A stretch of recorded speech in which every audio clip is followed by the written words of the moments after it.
Hello everybody and welcome back to the channel. It is once again me, Zach, here today with some more Barony content for you guys. Today, we're going to be specifically updating a rather old tier list. I don't remember when the original video came out, but my skill tier list is definitely outdated by this point, mostly due to the most recent update of Barony, which has changed quite a few things.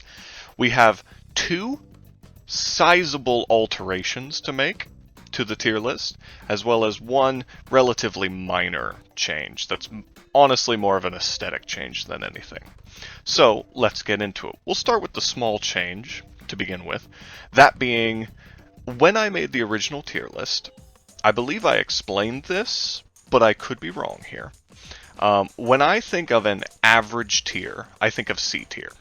C is average, everything above C is good or too good, and everything below C is slightly weak. Nothing really goes into the terrible category in Barony, or in really most games in my experience, at least ones I've made tier lists of on the channel, like Deep Rock Galactic. However, D tier is specifically skills that I feel are just a little bit weaker than maybe they should be, right? However, this has led to kind of a perception issue with people who are watching my content, and today we're going to try and kind of find a compromise between these two viewpoints, which specifically leads us into the Unarmed skill. So, the Unarmed skill is overall a little bit weaker than the other weapon skills that we see here, right? So as you can see from how I've laid these out, maces are in C tier. They are average. They are perfectly good, right, in their own ways. Axes are a little bit better than that. And then polearms and swords are up here in the, I would say, great category. Polearms are notably up there because their artifact weapon is consistently easy to get a hold of and is incredible. Whereas swords, there's just a lot of them and they're pretty good. The end. But when it comes to unarmed, even according to the compendium entry recently added in the newest update of the hot video game Barony, they're a little bit weak. They just do a little bit less damage than the other weapons do. Yes, you can still win the game. Yes, you can still clear out everything in said game without too much issue, but overall, they are designed to be a little bit weaker. However, I understand that putting them in D tier and putting maces in C tier might seem a little bit overly harsh. So what we're going to do is we're going to take both of these and we're going to move them up into B tier for now. And there'll be some other changes too, so this won't be as lopsided. Don't worry, we'll get there. But I will say, unarmed is a little bit weak by design. There are fewer fist weapons in the game than pretty much any other weapon type, really, and they're difficult to get a hold of.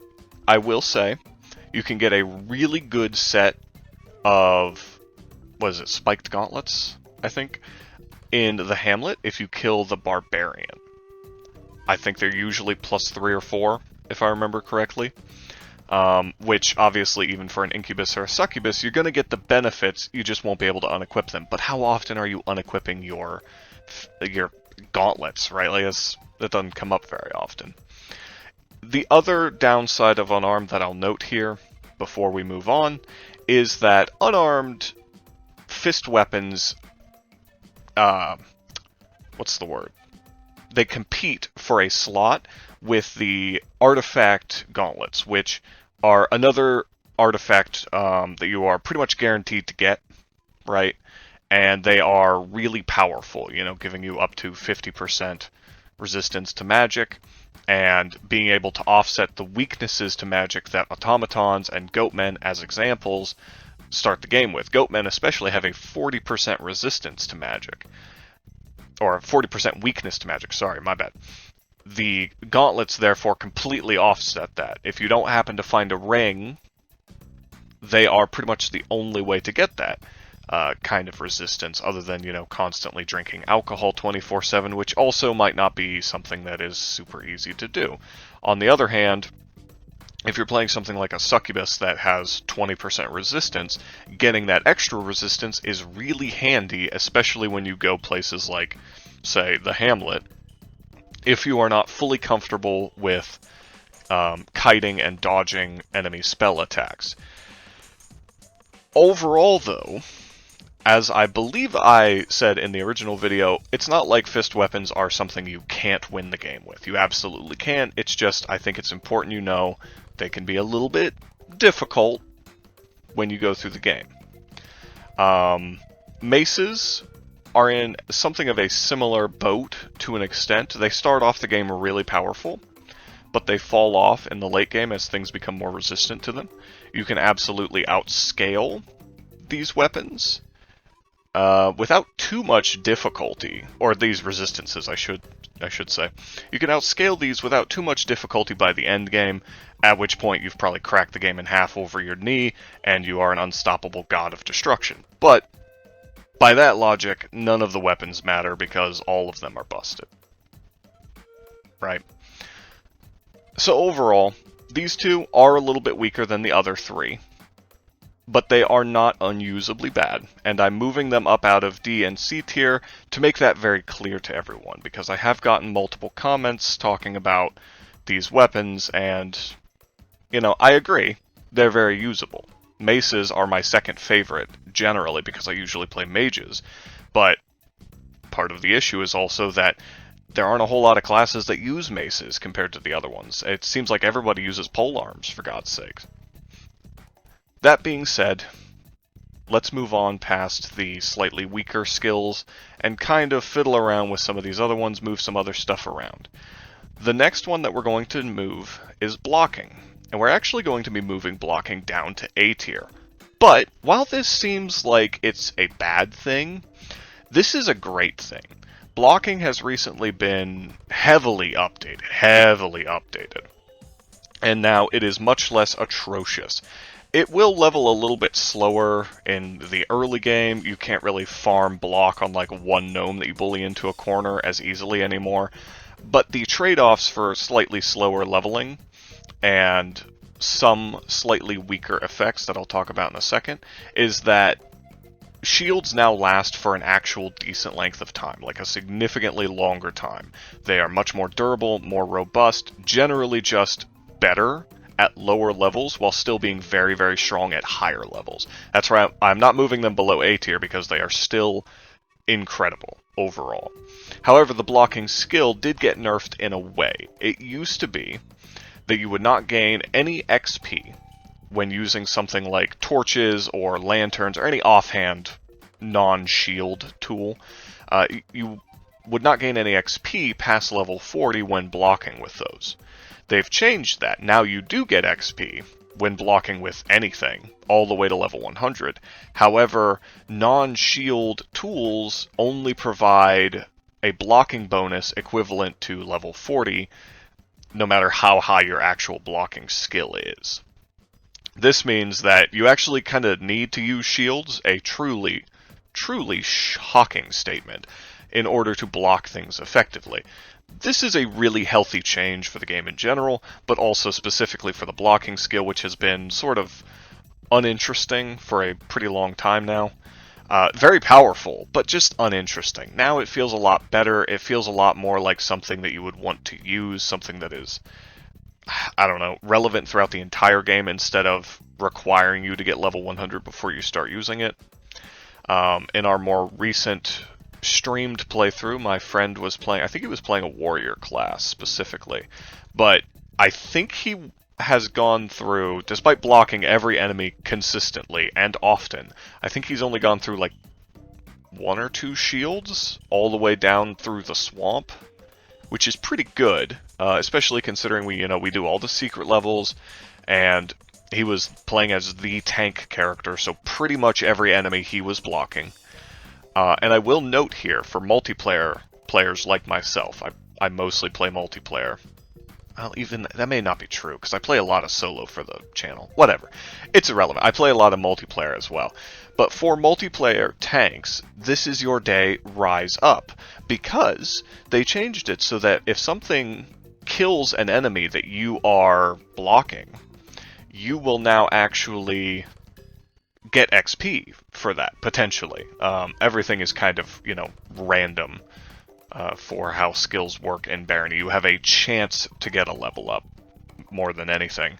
But now you have a chance when an ally kills an enemy that you are blocking to get a block skill level up. That is awesome, and just helps make the entire thing very consistent. Now let's finally talk about one of the most controversial skill placements in the entire tier list. People really did not agree with me putting casting down in B tier. So before I move it to where it's going to go now in this newest update, I really want to specify why I put it down here, okay? Because I want to make my thoughts clear. I don't think I made them clear enough in the original video. So, part of the issue with casting in Barony is that it only scaled up to a point, especially when I made that video. That was before the hat update, even, I believe. Could be wrong about that, but my thoughts, at least, were based pre-hat update. So casting kind of had a hard cap to it. You could only increase your damage to a certain extent based off of the skill itself, right? Meaning that at high levels, even with a really good intelligence, your Force Bolt is probably only doing like 18-20 damage. And even with more powerful spells, like maybe in the 40s or so, and that was often chunking your mana pretty consistently, which forced you to use multiple mana regen tools to get any of it back.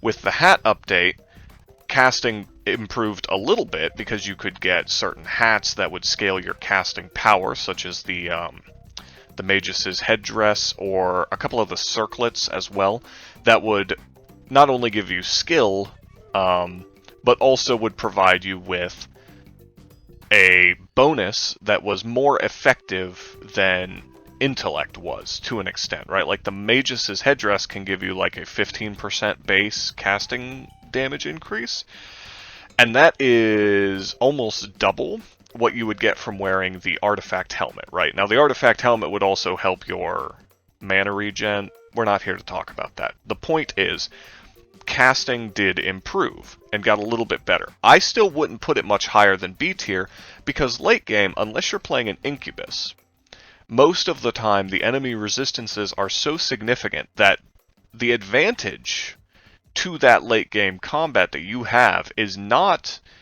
that you are putting out a lot of damage and killing enemies quickly. It's that you're able to kite, and enemies aren't fast enough to catch you, which doesn't really say anything good about the skill. It says a lot that's good about your character's feat, which is like, cool, you can do a Barony feat tier list if you want. I'm not going to yet. But in terms of the casting skill itself, it didn't scale very well. The biggest thing that people pointed out that was cool for casting is that you can use the casting skill, get it to level 100, and then use the free Force Bolt spell that is the legend bonus of it to get your magic skill up, which is kind of a sad place to be. It's like, yeah, this skill is great. I use it to level up this other, much more important and powerful skill, which is kind of sad for casting, right? But casting stands, do not despair, because I am not here to crush your dreams today. I am here to place casting in S tier. Rejoice, for the time has come, because they buffed the piss out of this. Not only did they already give us the incredible hats, which, in case you didn't know, any of these circlets or the Mage's headdress, any of those that have a % casting bonus, when you enchant those, they get like 5% more casting power per enchant level. So already, casting was able to put out a lot more damage than in the past, right? Magic is back, baby. Or I should say casting is back, sorry. But even more importantly than that, in the most recent update, the Keep Your Secrets update, which you should definitely go and play right now, they changed it so that spellbooks no longer degrade as quickly. In fact, they stay around for quite a while now. They only degrade after a certain number of uses. I believe these uses are still affected by things like the goblin reduced degradation chance and stuff. And this, combined with the fact that enchanting spellbooks will also increase their durability, and you can repair them with feathers, and enchanting a spellbook also increases the potency of the spell that you're casting from, When combined with the special hats that give you even more casting power, this means you can be putting out hundreds of damage per spell cast. We are so back, alright? This is a big change, and I didn't recognize this until I saw some people posting about it on the subreddit. Well, I shouldn't say I didn't recognize it. My immediate thought was, oh, this is very cool for, spellbook users and stuff like that. I'm a fan, but I didn't realize how good this change was until I read. I'm looking here really quick. A Reddit user _ your sponsor posted a thing about it, and I think there was somebody else. No, it was just that guy again. Okay, so _ your sponsor, the Reddit user. Thank you for pointing out how bonkers this can be, because I haven't had a chance to play as much as I would like of the new update yet, and I haven't gotten to test all this stuff. Plus, my instinct has generally been to avoid spellbook casting because of how punishing the degradation chance was on it. But now, things are very, very different. And I am very excited to see where exactly this is all going to go in terms of the meta. But I know for a fact, that this is going to change up my class tier list quite a bit. So stay tuned for that. That'll probably be coming out in a couple days, maybe a week. We'll see. Either way, I wanted to justify why casting was in B tier until this newest update. This is a massive change for it, because it's kind of 2 updates worth of changes, in a way. And who knows, maybe it'll even move above these other 2 as time goes on. I did also want to briefly touch on just a few other things here to kind of round out this video and not directly respond to any comments. I don't want to call out anybody on the last video or make it seem like I feel called out by them. I just want to engage with you guys a little bit and some of the comments. The reason why ranged is down here is because it's pretty bad in the early game, unless you are playing as a ranged class specifically, and or you have a ton of special ammo. As you go through the game, it does get a little bit better, but even then, if you compare the DPS between melee and ranged, it's not even close. Ranged used to be able to compete a little bit with casting damage. Not anymore, it seems like. But that doesn't mean ranged is bad. They have a really, really good artifact weapon. And it's one of the artifact weapons you can pretty much always get from the Mysterious Merchant. So, definitely worth grabbing. But by and large, ranged is just kind of mediocre. It doesn't feel as good as it could, and that's upsetting. We'll see moving forward, though. I might be willing to move it up. I don't know. I will also say that